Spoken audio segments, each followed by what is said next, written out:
Hey, what's going on, everybody? This is the Blockchain Backer, bringing you the latest cryptocurrency news and analysis. Today, we'll be taking a peek at a lot of stuff here in the cryptocurrency market and over there in the stock market, as we have now been in a crashing mode here in the crypto market and stock market. Throughout the weekend, I had put out two kind of emergency videos. I don't usually put out videos on the weekend, but I put out one on Saturday and on Sunday as things were starting to crack and lines in the sand were getting crossed. As we can see, now prices have started to pick up speed. And not only that, we have another event happening here in the cryptocurrency market with one of the DeFi lending giants, Celsius Network, pausing all withdrawals, swaps, and transfers between accounts. So here we go again. This, of course, made big news once it happened late last night. Celsius has $12 billion in customer assets across 1.7 million users, and the Celsius unwind has sent Bitcoin from 30,000 to 25,000. As we know, we had already seen prices starting to poke their heads down throughout the weekend. We were getting the warning signs out there. And as that was happening, it appears that Celsius could not take it and has frozen customers' funds. So as Bitcoin has started to break down, we can look at it on the weekly time frame. We can see these moving averages happening in here. Bitcoin is now approaching its 200-week moving average.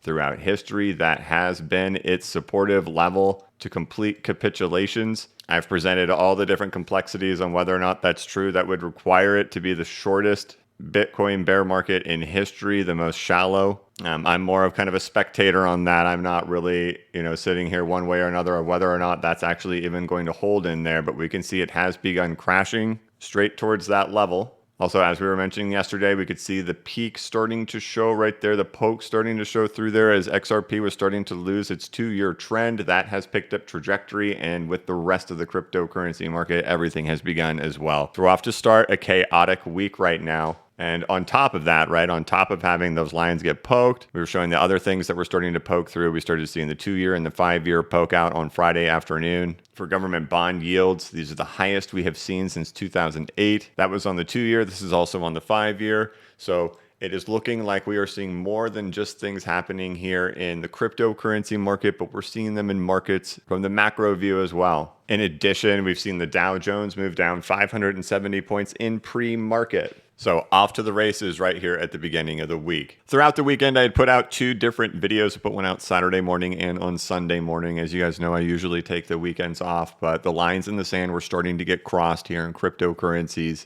Now, obviously, they have picked up speed. I'll be very clear. I do not see where a bottom is going to come in for this market. We are in a crashing market right now, along with a catalyst happening on top of it and macro issues. So some of the major concerns I've had in the market have been with what happened with Luna and what happened with UST, also with the USDT or Tether peg not being fully at $1.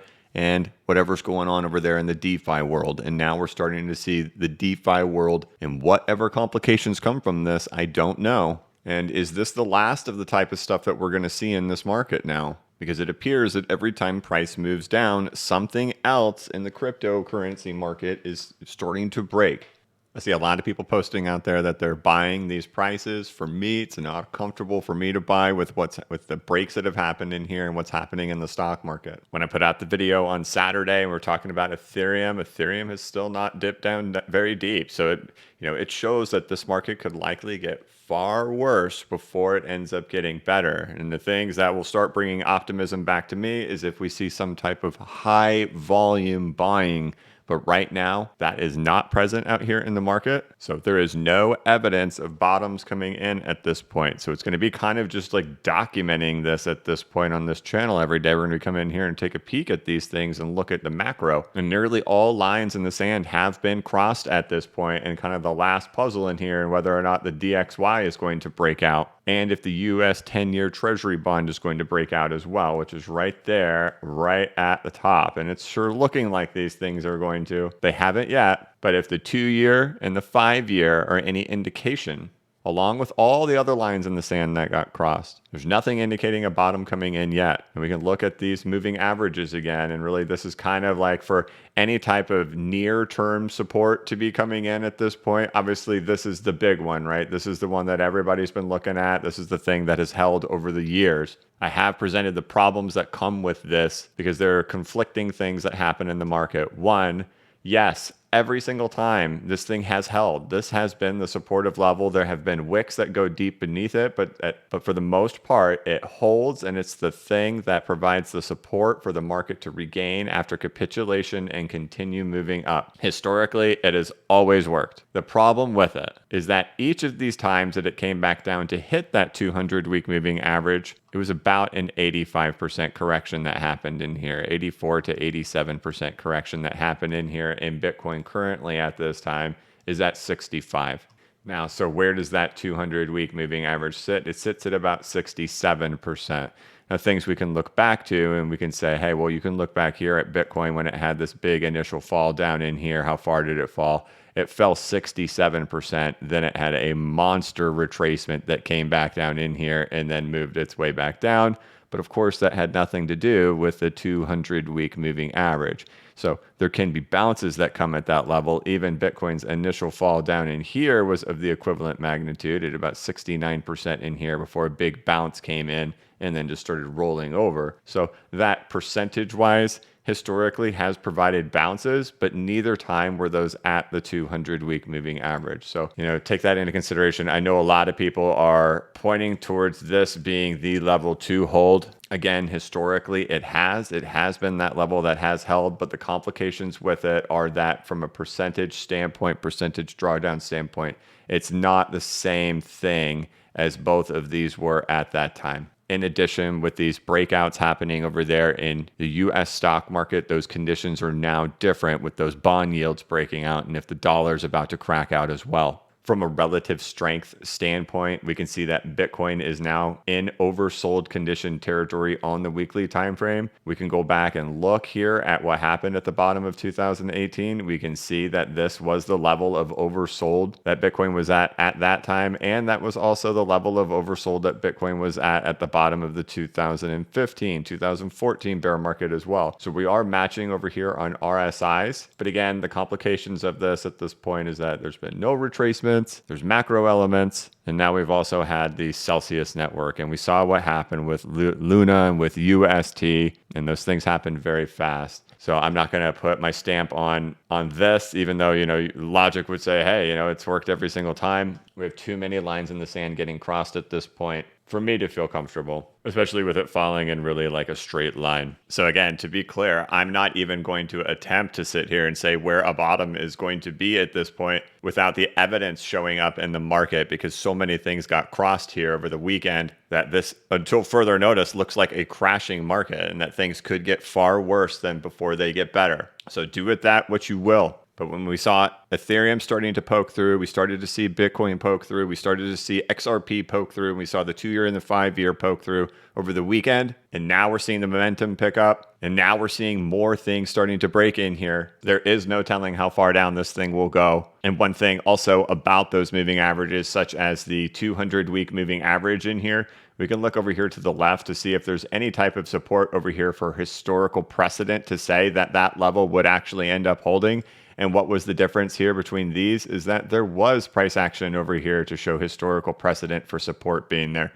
This was a resistance level, broke out, was then becoming a supportive level. And then that's the level where we ended up holding after we pulled way back down. You can look over here. There's nothing of the sorts over here in either of these. And also when we look over here on Bitcoin from back in 2014 and 2015, right? This was a big run up. This was a resistance level for Bitcoin, then eventually a breakout level and coming back and back testing in this level with the 200-week moving average in here. There are no such things happening here on this 200-week moving average for Bitcoin in here.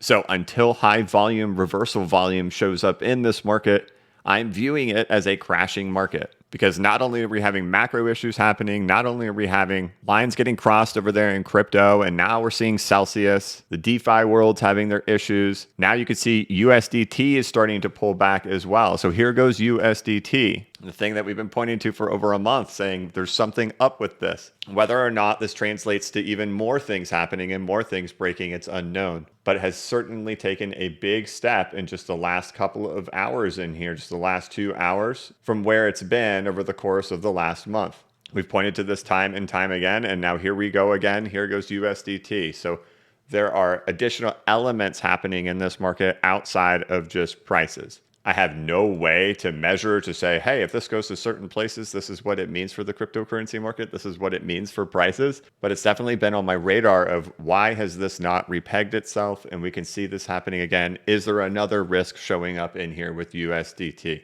I have no idea, but we can see that that's happening. And so I'll never tell you guys when to buy or when to sell, but I'll show you the things on the charts and the things that we're seeing happening right now in regards to treasury bonds and yields.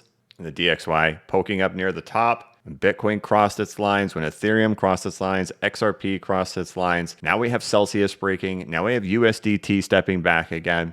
I do not see optimism for these prices to find any type of supports at this point unless huge volume just shows up. And unless, of course, if Bitcoin holds that 200-week moving average, but I've presented the arguments on why it could not. And right now, I don't see optimistic things in this market, especially with Celsius and with USDT happening at the same time as we're seeing macro things happen at the same time too. So with the trajectory that we're heading at, if we continue at the same rate that we're heading at, it seems like at some point today, we could end up hitting that 200-week moving average. And the big question is whether or not that's going to end up holding in there. And I do not have an opinion one way or another on whether or not it will. So I'm getting this video out very early this morning as we've had a lot of overnight action. As we pointed to throughout the weekend with the weekend videos, things were starting to crack throughout the weekend, and now we can see the floodgates have opened. There are concerns about Celsius. There are concerns about USDT. And at the same time, we're seeing things really starting to move down with the stock market. So it hasn't taken out the lows that it had from the middle of May, but the last 2 trading sessions have been big. And when we open up today, it's going to be big when it opens. So I'll probably check in with you guys again later this afternoon to see how things play out, because if we keep going at this trajectory, it's likely going to be a big day out there and probably a big week. The 200-week moving average sits there at 22,371, a mere $1,400 from where Bitcoin is at right now. We'll see what happens, and I'll try to check in with you guys later this afternoon. But all right, that's going to be it for this one. Thank you so much for watching. If you could, please like this video and give it a thumbs up. If you're new to the channel, please subscribe and hit the notification bell so you could be notified of when I create new content and when I go live. As always, this is not investment advice and I am not a financial advisor. But if you ever need a pick-me-up or a little bit of reassurance, just remember that the blockchain backers got your back. Have a good one.